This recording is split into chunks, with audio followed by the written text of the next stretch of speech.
지난주는 레위기 25장의 말씀을 너희의 희년이라는 제목으로 나눴습니다. 희년이 뭐였습니까? 땅의 회복, 기업의 회복, 기업의 회복, 지계표의 회복이었습니다. 그것을 곧 우리는 사명의 회복이다 이렇게 얘기를 했죠. 십자가에서 우리의 기업을 회복시켜 주신 그 주님의 은혜로 우리도 누군가의 기업 물음을 하는 한 주가 되셨는지요? 오늘은 레위기 26장의 말씀을 상과 벌이라는 제목으로 함께 나누어 보려고 합니다. 우리 한번 따라해 보겠습니다. 상과 벌. 신상필벌이라는 말이 있습니다. 상은 확실하게, 벌은 반드시 주어야 한다. 그래야 조직이 탄탄하게 세워질 수 있다라는 이론입니다.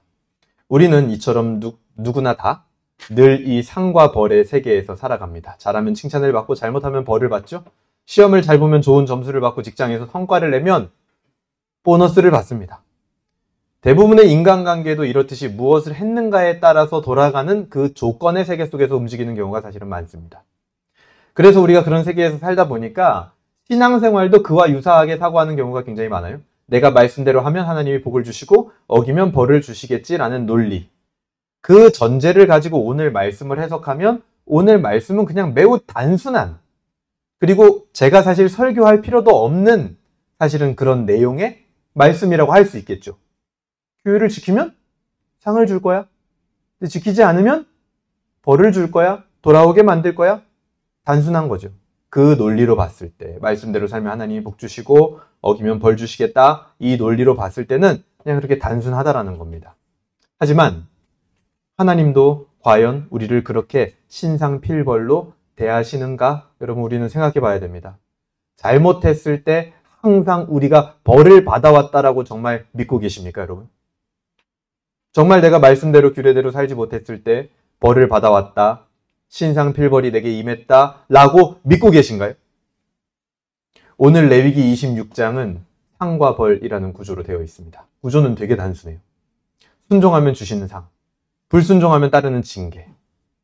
그러나 본문을 조금 더 깊이 묵상해 보면 하나님은 단순히 복이나 벌을 통해서 우리의 행동을 통제하시려는 게 아니라 우리에게 아주 중요한 질문을 하나 하고 싶어 하시는 겁니다. 너는 누구인가? 그리고 나는 누구인가? 그리고 너는 나 없이 어떤 존재인가? 하나님이 주시는 상과 벌도 결국 무엇입니까? 이스라엘이 어떤 존재인지를 깨닫게 하시기 위하여 상과 벌을 활용하신다. 그럼 오늘 본문도 그 관점으로 봐야 된다는 거죠. 우리도 마찬가지입니다. 이 상과 벌을 넘어서 내가 잘하면 하나님께 상 받고 잘 못하면 하나님 앞에 벌을 받는다라는 그 관점을 넘어서서 오늘 말씀을 보면서요, 우리 존재에 대한 깊은 자각과 회복을 여러분 하나님 앞에서 하기를 주님의 이름으로 소망합니다. 그래서 오늘은요, 계속해서 내 존재에 대하여 여러분 한번 생각해 봐야 되는 거예요. 오늘 1절과 2절로 들어가도록 하겠습니다. 1절과 2절은요, 사실은 이 상과 벌의 파트에 속하는 부분은 아니죠. 안식일과 성소에 대한 규례가 레위기 전체 율법을 지금 맞춰가는 마침표를 딱 찍고 있는 겁니다. 그리고 나서 그 마침표가 찍히고 나서 상과 벌이 나오는 거예요. 근데 그게 26장에 포함이 돼 있네요. 레위기의 모든 율법 규례 중 가장 마지막으로 등장하는 규례, 안식일과 성소를 거룩히 하라는 것. 이것은요, 모든 규례의 기초이면서 완성입니다. 앞에 나와 있는 모든 규례를 지키기 위해서는 안식일과 성소를 거룩히 해야 돼요. 그리고 그 모든 규례를 지키면 안식일과 성소를 거룩히 하게 됩니다. 이 기초가 무너지면요, 이스라엘의 현실도 함께 무너져 갑니다.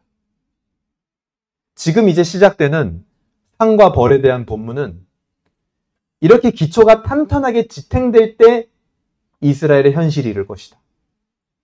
그러나 그 기초가 탄탄하게 지탱되지 못할 때 이스라엘의 현실은 이렇게 될 것이다 라는 걸 보여주고 있는 거예요. 그래서 3절부터 13절까지는 이스라엘이 받는 상에 대해서 하나님이 말씀을 해주십니다. 하나님이 이스라엘에게 약속한 상은 3절이 조건이에요. 같이 읽어볼까요? 3절 시작. 너희가 내 규례와 계명을 준행하면. 우리 학생들 상 받고 싶나요? 오늘 말씀을 잘 들어봐야 됩니다. 조건이 뭐예요? 규례와 계명을 준행하는 거. 그러면 어떤 상을 주실까 하고 내용을 보니까요. 4절하고 5절에 나와요. 내가 너희에게 철 따라 비를 주리니 땅은 그 산물을 내고 밭의 나무는 열매를 맺으리라. 너희 타작은 포도 딸 때까지 미치며 너희의 포도 따는 것은 파종할 때까지 미치리니. 얼마나 타작할 게 많고 딸 포도가 많으면요. 다음번 뭐 할 때까지도 그게 계속 된다라는 거예요. 추수를 하는데 모내기 할 때까지 추수를 계속해야 될 거다. 뭐 이런 느낌인 거예요. 너희가 음식을 배불리 먹고 너희 땅에 안전하게 거주하리라. 이게 상의 구체적인 내용입니다. 쉽게 말하면 뭡니까? 이게 지금 가나안 땅 들어가서 주시겠다는 상이거든요. 지금은 어디에 있어요? 시내산에 있을 거 아닙니까? 아직 광야 여정이 시작이 안 됐어요. 꼭 시작된 것 같죠, 여러분? 레위기 하도 오랫동안 설교 들어가지고 26주째 듣고 있잖아요. 26장까지 왔으니까. 그러면은 지금 출애굽해가지고 시내산 도착해서 아직 가나안 땅 여정도 시작 안 됐단 말이에요. 지금 이스라엘 백성들은. 이 상을 언제 주시겠다는 거예요? 가나안 땅 들어가서 주시겠다라고 약속을 하는 겁니다. 더 쉬운 표현으로 하면 이거예요. 율법을 잘 지키면 가나안 땅, 너희가 들어가게 될 가나안 땅은 이스라엘에게 레위기의 표현에 딱 한 번 나오는데 이런 표현이 나와요.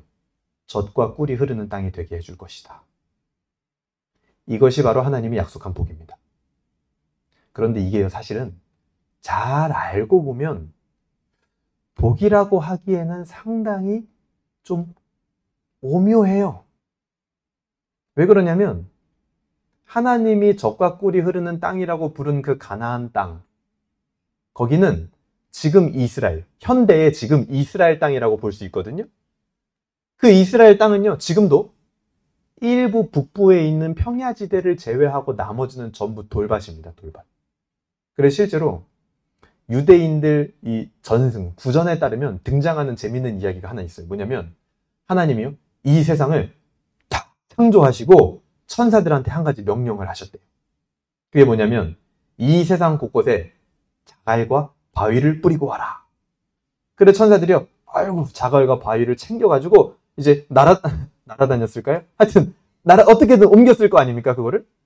근데 그거를 이제 옮기다가 천사 한 명이요, 자갈과 바위를 들고 가다가 모르고 다른 지역에 뿌려야 될 돌자루를 땅에다 그냥 다 쏟아버린 거예요. 한 군데다가. 그게 지금 이스라엘의 팔레스타인 지역이다 라는 유대인들 스스로 전승이 있어요. 그만큼 자기네 땅에 뭐가 많다는 거예요? 돌이 많다는 거예요. 자갈투성이라는 거죠. 가나안 땅은 그만큼 돌이 많고 토양도 석회질이라서요, 비가 와가지고 물을 가두어 놓고 저수지 만들어가지고 원래 농사를 지어야 되잖아요. 그것도 안 된대요. 석회가 하도 많아가지고. 물을 가둬놔도요, 그게 쓸 수가 없는 물이 돼버린대요. 이렇게 가나안 땅은요, 지역적 특성상 객관적으로 젖과 꿀이 흐르는 땅이 될 수가 없는 땅이었다라는 겁니다. 아, 목사님, 그거는 현대시대에 와서 그런 거 아닐까요? 옛날 이때는 좀 괜찮은 땅 아니었을까요? 아니에요. 왜냐면 창세기 때 생각해보세요. 아브라함이 조카 롯과 그 목자들이 다툼이 생겨서 서로 분리되기로 작정을 하고 땅을 먼저 조카 롯에게 고르라고 양보를 하잖아요. 그때 조카 롯이 뭘 골랐습니까? 소돔과 고모라 땅을 골랐죠. 그리고 나서 선택지가 없었던 아브라함이 고른 땅이 뭐냐? 가나안 땅이에요. 그때도 가나안 땅은 어떤 땅이었다? 매력적이지 않은 땅이었다라는 겁니다. 예나 지금이나 가나안 땅은 전혀 돈 안 되는, 젖과 꿀이 흐르는 땅이라고 말할 수 없는 땅이었다라는 거예요. 이 가나안 땅에서 만약에 농사와 목축이 잘 되는 길이 있다면 그것은 오직 하나, 물 공급이 잘 되면. 그게 핵심이었어요. 이 물 공급이 잘 돼야지 농사와 목축이 잘 될 수 있었습니다. 근데 이 가나안 땅에 또 특징이 하나가 있는데요, 정말 묘하게 물 공급이 잘 되잖아요? 그러면 또 곡식이 너무너무 잘 자라는 땅인 거예요. 핵심은 뭐다? 물 공급. 하나님께서 가나안 땅을요, 젖과 꿀이 흐르는 땅이라고 말씀하신 이유가 여기 있는 겁니다. 이른 비와 늦은 비에 은혜를 주시는 하나님의 능력, 하나님의 은혜. 이것이 바로 가나안 땅이 젖과 꿀이 흐르는 땅이다라고 부를 수 있는 근거인 거예요. 그러니까 가나안 땅은요, 하나님의 은혜가 없으면 뭐예요? 돌밭이에요. 근데 이른 비와 늦은 비에 하나님의 은혜가 있으면 뭡니까? 곡식이 아주 묘하게 너무너무 잘 자라는 땅이 되는 거예요. 근데 그걸요, 여러분, 반대로 생각해 보죠. 물 공급이 잘 되면, 이른 비와 늦은 비가 있으면 젖과 꿀이 흐르는 땅이잖아요. 근데 방금 말씀드린 것처럼 만약에 하나님의 은혜가 없다, 이른 비와 늦은 비가 없다, 그럼 가나안 땅은 뭡니까? 그냥 돌밭. 우리는 이런 가나안 땅의 특징을 잘 기억해야 됩니다. 왜냐하면 이 지금 특징이 이스라엘의 특징이기도 하거든요. 5절 보세요. 그 특징을 기억해 놓고 5절로 갑니다. 너희의 타작은 포도 탈 때까지 미칠 것이며 너희의 포도 따는 것은 파종할 때까지 미치리니 너희가 음식을 배불리 먹고 너희 땅에 안전하게 거주하리라. 농부가 열심히 일하고 파종하고 타작하는 건 당연합니다. 그런데 만약에 비가 오지 않으면 파종하고 타작하는 게 아무 소용없는 거예요. 일하는 것의 결과가 어디에 달려있는 겁니까? 비에 달려있는 겁니다. 하나님은 이런 가나안 땅에서 내가 친히 너희에게 열매의 복, 배부르게 먹을 수 있는 열매의 복을 줄 거다라고 약속을 하셨어요. 상으로. 6절 보세요. 내가 그 땅에 평화도 줄 거래요. 너희가 누울 때 너희를 두렵게 할 자가 없을 것이고 내가 사나운 짐승을 그 땅에서 제할 것이고 칼이 너희의 땅에 두루 행하지 아니할 것이며. 여러분 생각해 보세요. 열매가 아무리 많아도 비가 왔어요. 곡식이 많이 맺혔어요. 열매를 많이 땄습니다.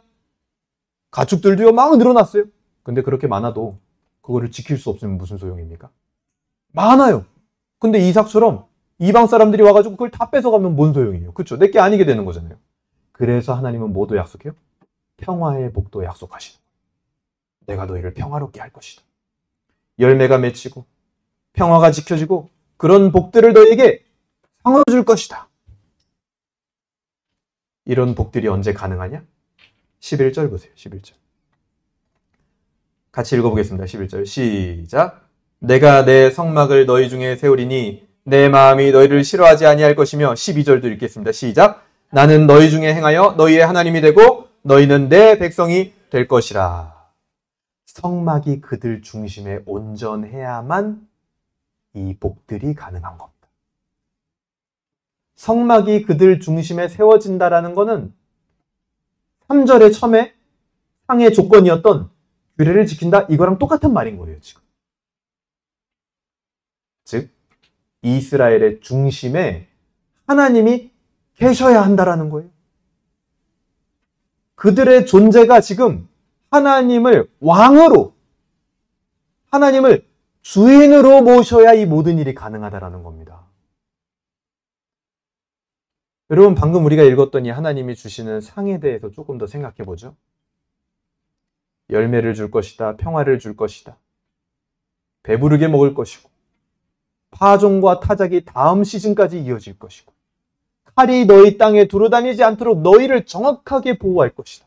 다른 땅에는 다 칼이 다녀도 너희에게는 아무것도 오지 못하게 내가 지켜줄 것이다. 근데 이걸요,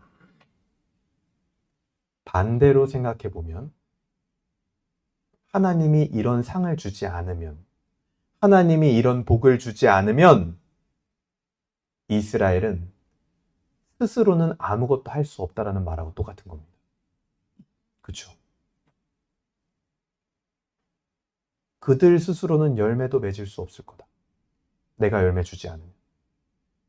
너희 스스로는 열매를 지킬 수도 없을 거다. 내가 지켜주지 않으면. 하나님이 주시는 은혜 없이는 아무것도 아닌 존재라는 존재적 그 인식이 이 말씀 아래에 깔려 있는 겁니다. 상이니까 기분이 좋다. 아니에요. 이 말씀은 굉장히 엄중한 말씀입니다. 가히 레위기의 전체를 정리하는 말씀이라고 볼 수 있어요. 철저하게 이스라엘이 얼마나 무기력한 존재인지를 깨닫게 하는 말씀이라는 거예요. 너희에게 이런 존재적 인식이 있느냐? 오늘 말씀이 우리에게 질문하고 있는 거예요, 여러분. 내가 아니면 열매도 맺을 수 없고 맺은 열매도 지킬 수 없다라는 그 존재적 인식, 완전히 무기력한 존재라는 그 인식이 너희에게 있느냐? 철저하게 하나님 앞에서 내가 얼마나 무기력한 존재인지, 내 의지, 내 지식, 내 노력, 내 성품으로는 단 한치도 변하지 않는 나의 약함, 나의 무능력함, 그런 나의 존재적 인식이 하나님 앞에 있냐라고 오늘 본문은 질문을 하고 있는 거예요. 왜요? 그게 있어야 하나님을 내 중심에 모시는 게 가능하거든요. 우리는 반드시 신앙생활하면서 단 한 번쯤은 이 존재적 부딪힘을 경험해야 됩니다. 아무 능력이 없는 나의 존재의 민낯을 하나님 앞에 발견해야 하나님 나의 왕입니다. 하나님 나의 주님, 나의 주인입니다. 이거를요, 입으로만 하는 고백이 아니라 내 신앙으로 고백할 수 있다는 거. 그 존재적 인식이 있어요. 그러니까 오늘 이 상의 말씀이요, 단순하게 들리지 않는 거예요. 4절 다시 보세요. 내가 너희에게 철 따라 비를 주리니 땅은 그 산물을 내고 밭의 나무는 열매를 맺으리라. 여러분, 내가 맺은 열매, 나의 열매는 철 따라 비를 주시는 하나님으로 말미암은 것이요. 6절 보세요. 내가 그 땅에 평화를 줄 것인즉 너희가 누울 때에 너희를 두렵게 할 자가 없을 것이며 내가 사나운 짐승을 그 땅에서 제할 것이요 칼이 너희의 땅에 두루 행하지 아니할 것이며. 나의 평화는 원수를 쫓으신 하나님으로 말미암은 것이구나. 8절도 보세요. 또 너희 다섯이 백을 쫓고 너희 백이 만을 쫓으리니 너희 대적들이 너희 앞에서 칼에 엎드려질 것이며. 백이 만을 쫓는 나의 능력은 하나님의 돌봄에서부터 나온 것이구나. 10절도 보세요. 너희는 오래 두었던 묵은 곡식을 먹다가 새 곡식으로 말미암아 묵은 곡식을 치우게 될 것이다. 묵은 곡식이 아닌 새 곡식을 먹게 하시고. 13절 보세요. 같이 읽겠습니다. 시작. 나는 너희를 애굽 땅에서 인도해내어 그들에게 종된 것을 면하게 한 너희의 하나님 여호와니라. 내가 너희의 멍에의 빗장을 부수고 너희를 바로 서서 걷게 하였느니라. 나의 멍에의 빗장을 부수고 바로 서서 걷게 하신 것. 이 모든 것이 나의 주인, 나의 왕, 하나님으로 인해서 된 것입니다. 이 고백이 이스라엘의 중심에 이스라엘의 중심에 성막이 있듯이 우리의 중심 안에 있어야 된다라는 거예요. 이 고백이. 아무것도 할 수 없다라는 나의 존재적 인식과 그런 나를 택하신 하나님을 나의 모든 존재를 다해서 주인으로, 왕으로 섬기겠다는, 그 순종하겠다는 그 의식이 필요함을 오늘 말씀에 저변에 하나님은 깔아두셨다라는 겁니다. 그리고 나서 14절부터 39절까지는 이스라엘이 받는 벌에 대해서 이야기를 합니다. 15절 보세요. 내 규례를 멸시하며 내 마음의 법도를 싫어하여 내 모든 계명을 준행하지 아니하며 내 언약을 배반할진대, 이렇게 나와요. 15절 처음에 나오는 규례를 멸시하는 것의 결과가 뭡니까? 마지막에 언약을 배반하는 것. 말씀을 가볍게 여기면 언약을 배반하게 돼 있습니다, 여러분.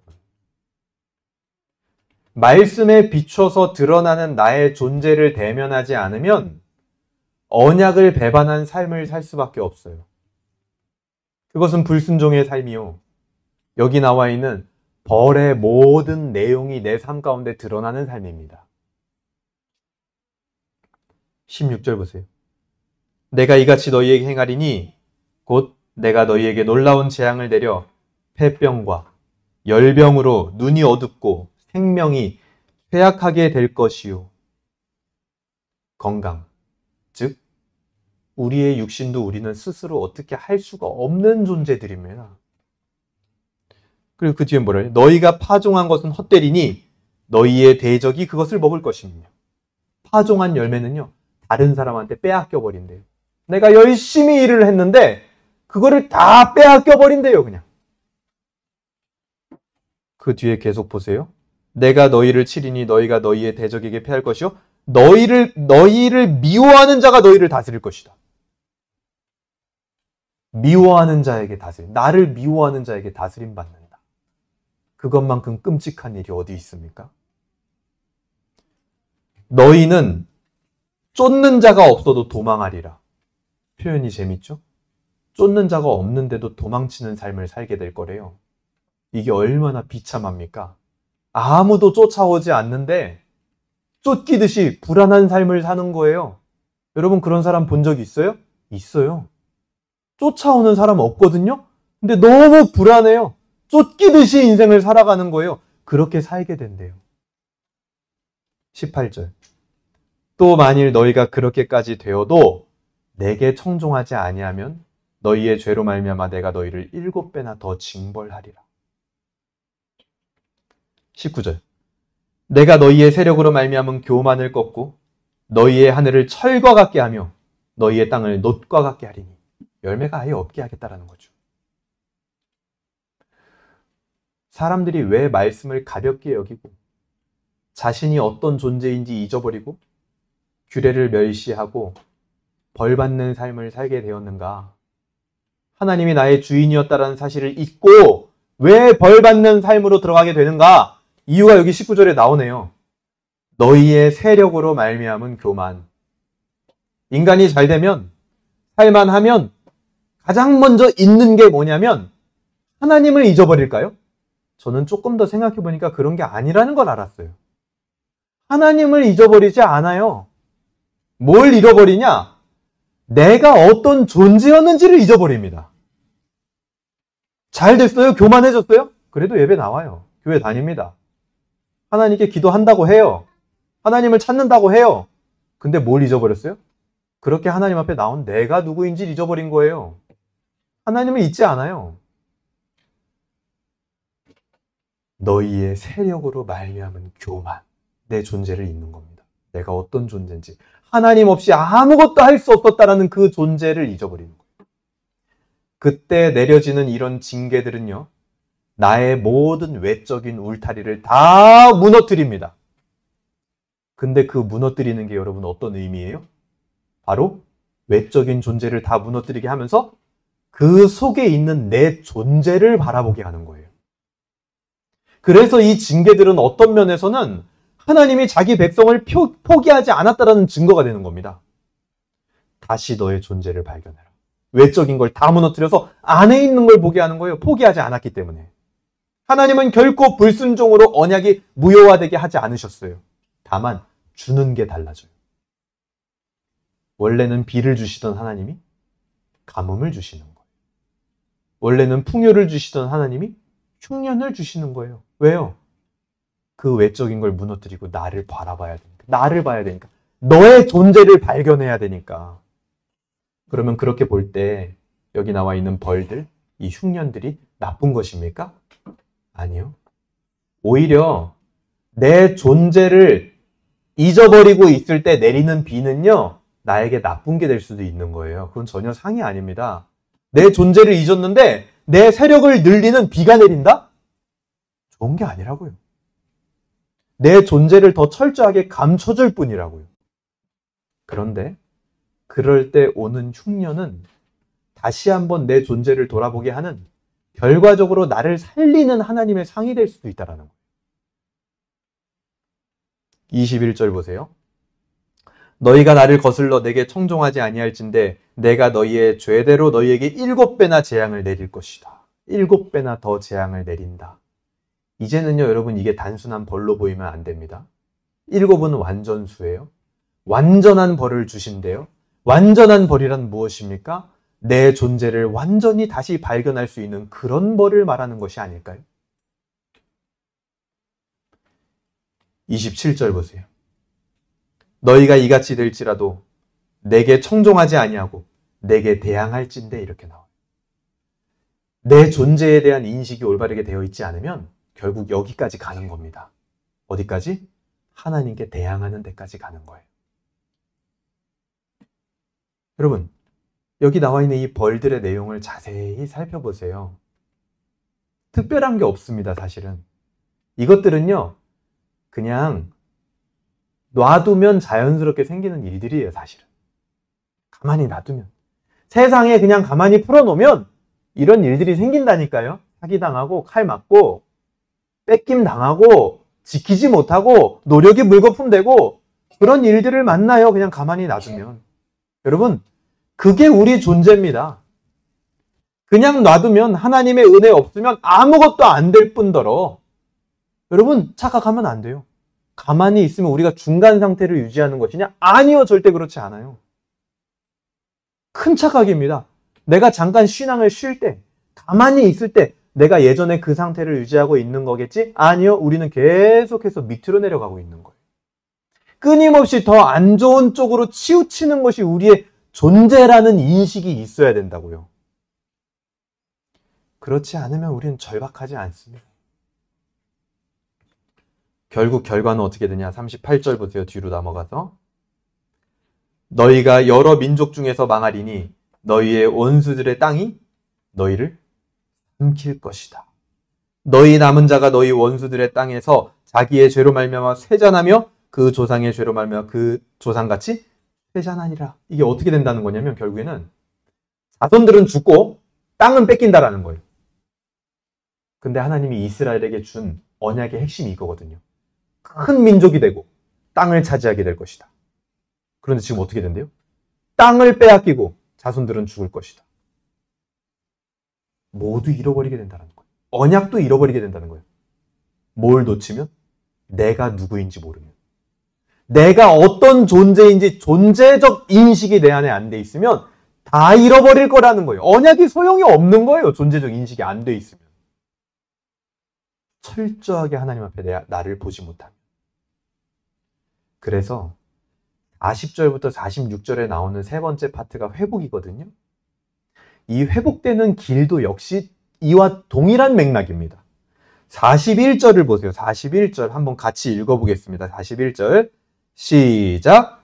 나도 그들에게 대항하여 내가 그들을 그들의 원수들의 땅으로 끌어갔음을 깨닫고 그 할례 받지 아니한 그들의 마음이 낮아져서 그들의 죄악의 형벌을 기쁘게 받으면 회복된대요. 어떻게 하면? 마음이 낮아져서. 이게 오늘 설교의 용어로 바꾸면 뭡니까? 자기 존재를 깨달으면. 하나 잘난 것 없는 내 존재의 가치를 깨달으면 심지어 이 벌조차 기쁘게 받게 된대요. 왜요? 이것만이 내가 낮아지고 하나님, 나의 주님, 나의 왕에게로 다시 돌아갈 수 있는 길이기 때문이라는 거예요. 여러분, 우리가 나의 주님, 나의 왕 이런 말 많이 하잖아요. 근데 그거를 진짜 내 존재적으로 고백하고 있는 건지 여러분 한번 생각해 보세요. 아니면 습관적으로 하고 있는 건지. 진짜 내 존재가 하나님을 나의 주인으로 모실 수밖에 없어서 정말 하나님이 나의 왕이 되어주셔야만 내가 살 수 있는 존재라고 생각해서 그렇게 고백하고 있는 것인지. 하나님은 그 정도로 우리의 마음이 낮아져요.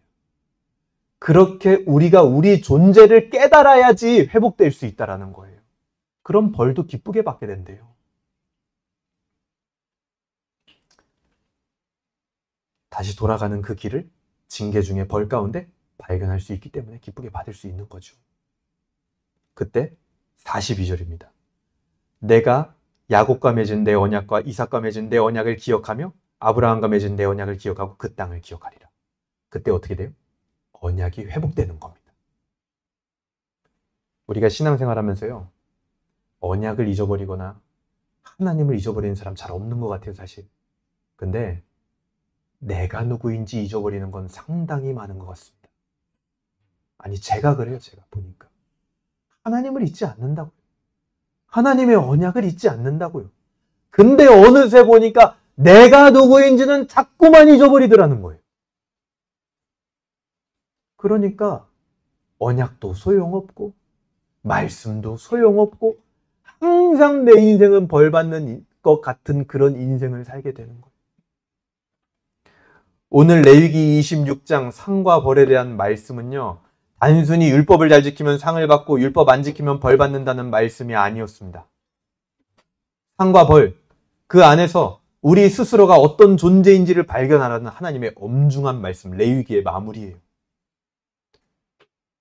여러분, 신앙인이요, 언제 자신의 존재를 인식하지 못하게 됩니까? 오늘 말씀에 비춰보게 되면 첫 번째, 잘 될 때입니다. 세력이 번성하여 교만하여질 때입니다. 그래요, 실제로. 사람들은요, 보통 잘 먹고 잘 살만 하면, 한 달에 막 몇천만 원씩 벌고, 먹고 살만 하면, 잘 되면,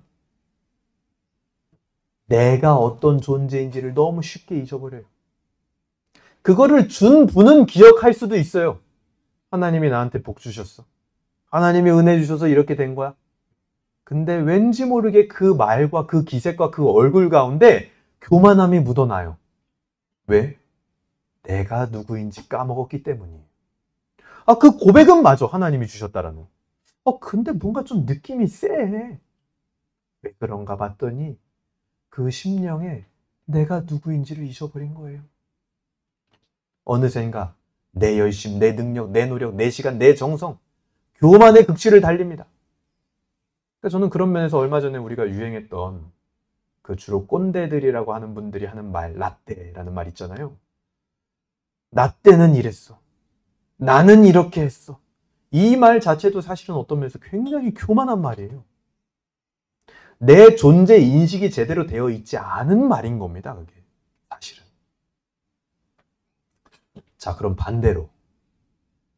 잘 안 될 때 내 존재의 무력함을 제대로 인식하게 되는가? 그것도 아니에요, 보니까.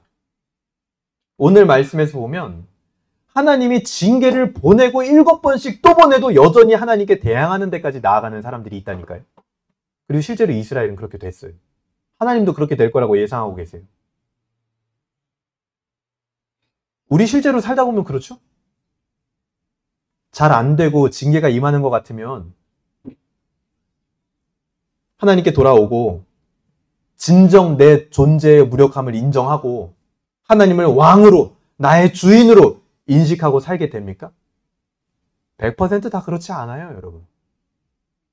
잠깐 그래 보일 수는 있을 거예요. 하지만 그 상황이 오래 지속돼 봐요.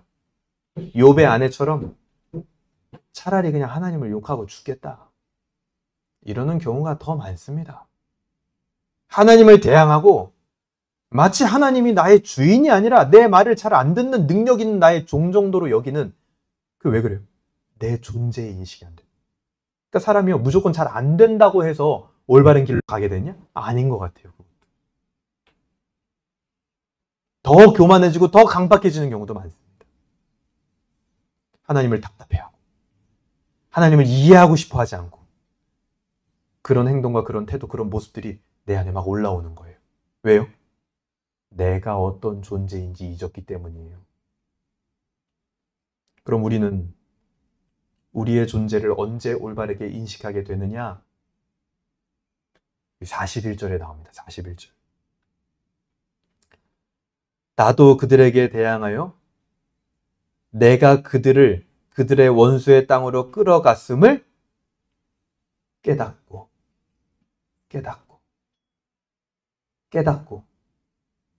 그때 우리는 우리 존재의 무력함을 인식하게 되고 마음이 낮아지는 거예요. 깨달아야. 근데 그 기회를 하나님이 우리의 삶에 문득 어떤 순간 주십니다.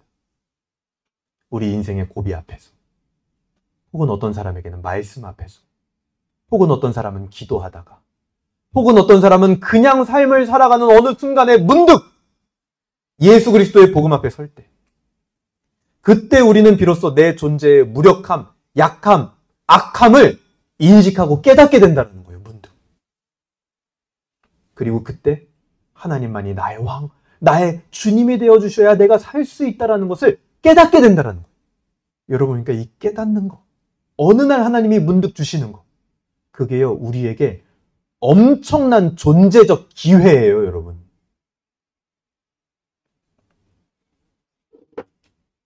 그 깨달음으로부터 말미암은 그 존재적 부딪힘, 그것이 우리에게 있었습니까, 여러분? 거기서부터 시작되는 겁니다. 진짜 상 받는 것이 무엇이냐? 진짜 벌 받는 것이 무엇이냐? 여러분 생각해 보면요. 우리가 문득 그 존재적 인식에 대한 나의 모든 가치를 변화시키는 그 깨달음을 탁 만났을 때 그 뒤의 일들을 생각해 보세요. 반드시 하나님이 살아계시다는 증거를 주셨을 겁니다. 그러니까 그 깨달음과 나의 마음의 낮아짐, 그게 얼마나 중요한 요소인지 몰라요. 아, 내가 생각했던 이게 상이 아니오. 내가 벌이라고 생각했던 이게 진짜 벌이 아니오. 그거보다 더한 벌이 있었고 그거보다 더 좋은 상이 있었구나. 문득 깨닫는 거예요. 내 존재를 깨닫게 되는 거예요. 하나님에게 나의 모든 존재를 걸고 하나님을 나의 왕입니다. 정말 나의 주인입니다. 라고 만난 사람. 그거밖에 답이 없는 존재. 그 인생에게 상이 무엇일까요, 여러분? 하나님 그 자체가 상인 거예요. 그에게는 복음만이 상입니다. 그러면 그에게 반대로 벌은 뭡니까? 말씀을 깨닫지 못한. 아니, 하나님과 나 사이를 멀어지게 하는 모든 성공, 돈, 관계, 중독, 습관, 모든 게 그에게는 벌인 거예요. 하나님과 나를 멀어지게 하니까.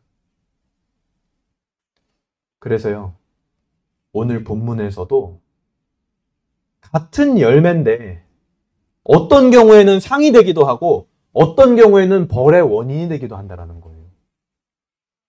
여러분, 무엇이 우리의 상입니까?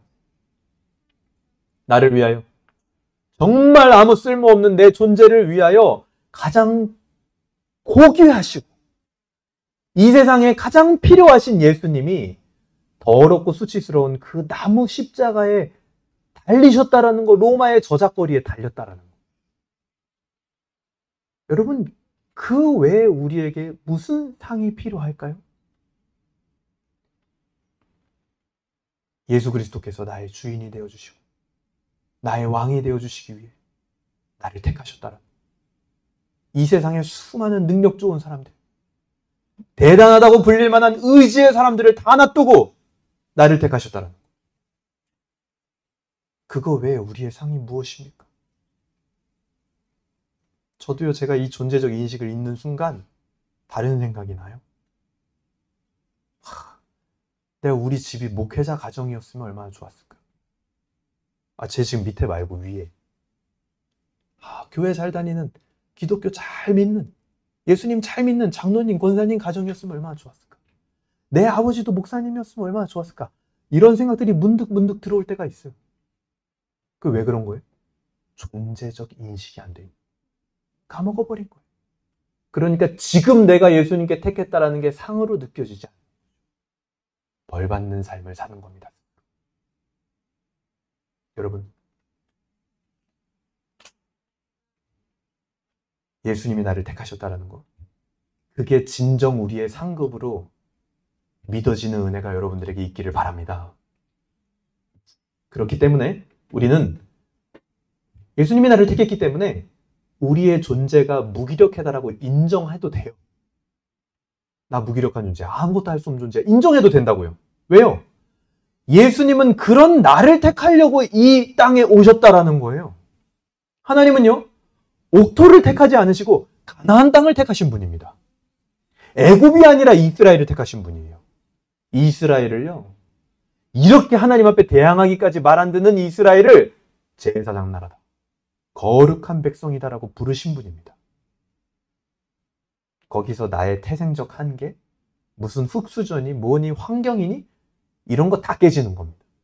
하나님은요, 왜냐? 그 시스템 너머에 계시거든요. 오히려 그래서 나를 택했어요. 그 태생적 한계가 있어서 나를 택한 거예요. 그래서 내가 흙수저라 나를 택한 겁니다. 내가 가진 게 없어서 나를 택한 거예요. 내가 의지의 사람이 아니라서 나를 택한 거예요. 그러니 내가 가지고 있었던 그 모든 게 사실은 하나님이 나를 택할 조건, 상이네요, 상.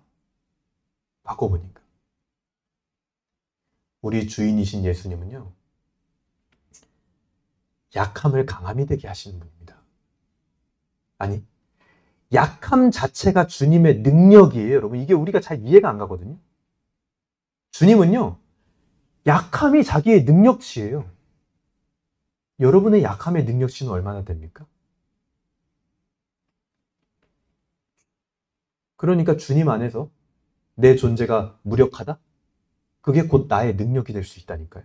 주님의 세계에는 그렇게 이루어지는 거예요. 여러분 생각해 보세요. 이 세상에 수많은 강자들이 많았어요. 역사적으로 생각해 보면. 힘 있는 사람들이 많았습니다. 폭군들이 많았다니까요. 그들이 역사가 흐른 뒤에 사람들에게 많은 영향이 있습니까? 그들의 영향은 금방 사그라들어요. 그 시대만 존재해요. 그러나 약해 보이지만 사랑을 품고 있었던 사람들이 있습니다. 그 사람들의 영향은 어떻습니까? 세대를 초월하여 계속 이어집니다. 인간 세계도 그럴진데 여러분 나 스스로에게 물어보세요. 나는 강자에게 끌립니까? 힘 있는 사람에게 끌립니까? 아니면 약해 보여도 사랑의 능력을 품은 사람에게 영향을 받습니까? 나 스스로에게도 여러분에게도 한번 물어보라고요. 하물며 우리 예수님은 어떻게 하셨습니까?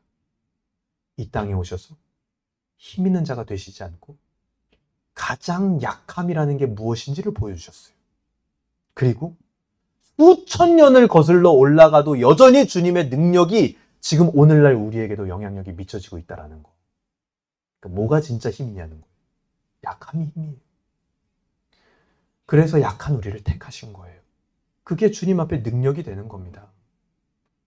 가장 강하시지만 가장 약한 모습으로 이 땅에 오신 주님. 그 주님이 우리의 주인이고 왕이고 우리의 상급입니다. 나의 무기력한 존재는 예수님이 나를 택한 이유입니다. 나의 약함은 주님의 강함이 나타날 수 있는 통로이자 능력이 되는 거예요. 그러니까 사도 바울이요. 더 이상 자기의 병 낫기를 위하여 기도 안 하잖아요. 약함을 내버려 두잖아요. 왜요? 하나님이 그러셨거든요. 너의 약함이 나의 강함이다. 너의 약함을 통해 나의 강함이 드러날 것이다. 나의 약한 것을 통해 주님의 강함이 드러나는구나. 그것을 깨달은 거예요. 자기 존재적 인식을 하게 된 겁니다. 오늘 말씀을 어떻게 적용하고 우리가 도전해 볼 수 있을까요? 레위기를 마무리하면서 물론 27장이 남았지만 사실 내용상으로는 오늘 26장이 거의 마무리예요. 여러분, 내 존재를 말씀 앞에서 인식하고 낮아진 마음이 되었다라는 거, 깨달았다라는 거, 그건요 비로소 내가 힘을 갖췄다라는 증거입니다. 드디어 내가 무슨 일을 할 수 있다라는 증거가 되는 거예요. 그래서 우리 모두 기도하면 좋겠습니다. 첫 번째, 나의 존재를 정면으로 인식하게 하여 주시옵소서. 깨닫게 하여 주시옵소서. 울어야 돼요, 우리는 나의 존재를 놓고. 얼마나 무가치하고 무력한 존재인지를 만나서 울어야 된다고요. 어설픈 희망의 끈을 여러분 붙잡고 있지 마세요. 그게요, 우리를 벌받는 인생이 되게 만들어버려요. 쫓아오지도 않는데 누가 쫓아오는 것처럼 인생을 살게 만든다고요. 두 번째, 그래서 예수 그리스도를 나의 전인격적인 주인이 되었다라는 걸 깨닫게 하여 주시오. 말로만 나의 왕, 나의 주인 이게 아니라 진짜 나의 주인으로 모실 수밖에 없다라는 걸 깨닫게 하여 주시오. 그래서 나의 가장 큰 상급은 예수님이 나를 택하셨다라는 것. 그게 나의 가장 큰 상급임을 알게 하여 주시오. 나의 태생적인 한계와 환경이 오히려 주님을 더욱 갈망하게 하는 상급이었다라는 사실도 주님 깨닫게 하여 주시오. 그리고 마지막으로 낮아진 마음, 약함이라는 예수 그리스도의 힘을 가지게 하여 주시오. 예수 그리스도의 힘을 나도 소유하게 하여 주시오. 그게요, 예수님이 나의 주님입니다. 하나님이 나의 왕입니다라고 이야기하는 사람들의 삶의 방식이, 일하는 방식이 그들의 능력치입니다. 오늘 말씀이 우리에게 주는 소망은 뭡니까? 드디어 말씀이 풀리는 거예요. 그래서 풀린다? 약간 신천지 같은 느낌인데, 그래서 말씀이 원리가 깨달아지는 겁니다. 마태복음 6장 33절에서 이렇게 말하죠. 너희는 먼저 그의 나라와 그의 의를 구하라. 그리하면 이 모든 것을 너희에게 상처럼 더하시리라. 이 말씀이 어떻게 가능할까요? 어떻게 그의 나라와 그의 의를 구할 수 있습니까? 내 존재가 전인격적으로 예수 그리스도의 은혜와 부딪혔을 때 그에게는 그의 나라와 그의 의가 다른 모든 것보다 더 소중한 상급인 거예요. 그러니까 그걸 구하는 겁니다. 디모데후서 3장 12절은 이렇게 말합니다. 무릇 그리스도 예수 안에서 경건하게 살고자 하는 자는 박해를 받으리라. 신약에서는요, 박해를 받는 모양의 그 삶이요, 경건하게 살고자 하는 자들에게 나타나는 현상이래요. 전혀 상처럼 여겨지지 않죠. 나는 경건하게 살고자 했는데 박해가 나에게 온다? 이게 무슨 상이야? 레위기 26장에서 그렇게 말 안 했잖아? 하지만 진짜 자기 존재를 깨달은, 은혜와 맞부딪혀 본 적이 있는 그 경건하게 살고자 하는 사람들은 압니다. 오늘 레위기 26장에 있었던 상과 벌 안에 감춰진 진정한 상과 벌이 있었던 거죠. 그들이 받고 있는 박해 안에 감춰진 엄청난 상이 무엇인지를 알아요. 하나님 앞에 가서 받게 될 그 상이 무엇인지를 압니다. 내가 이 땅에서 무엇을 누릴 수 있는지를 알게 돼요. 모든 박해 가운데서 자유하며 오직 예수 그리스도 안에서 평안을 누리며 쫓기듯이 살 필요가 없는 그 허락된 삶, 그게 진짜 상급이라는 것을 아는 거예요, 그들은. 오늘 말씀을 정리하겠습니다. 하나님은 우리의, 아니, 여러분, 나의 하나님이 되고 싶어 하십니다. 하나님. 그것을 위해서 때로는 상도, 때로는 벌도 주실 때가 있어요. 하지만 그것은 우리가 미워서가 아니라 나보다 우리 존재를 더 잘 알고 계시는 하나님의 섭리적 손길이었다는 사실을 잊지 마시길 바랍니다. 여러분, 이번 한 주 우리 속에 역사하시는 하나님의 은혜를 따라 우리의 존재가 정말 하나님의 은혜와 맞부딪히고 만나는 그런 깨닫는, 문득 깨닫는 그 은혜의 일들이 있기를 주님의 이름으로 소망합니다. 아멘. 우리 같이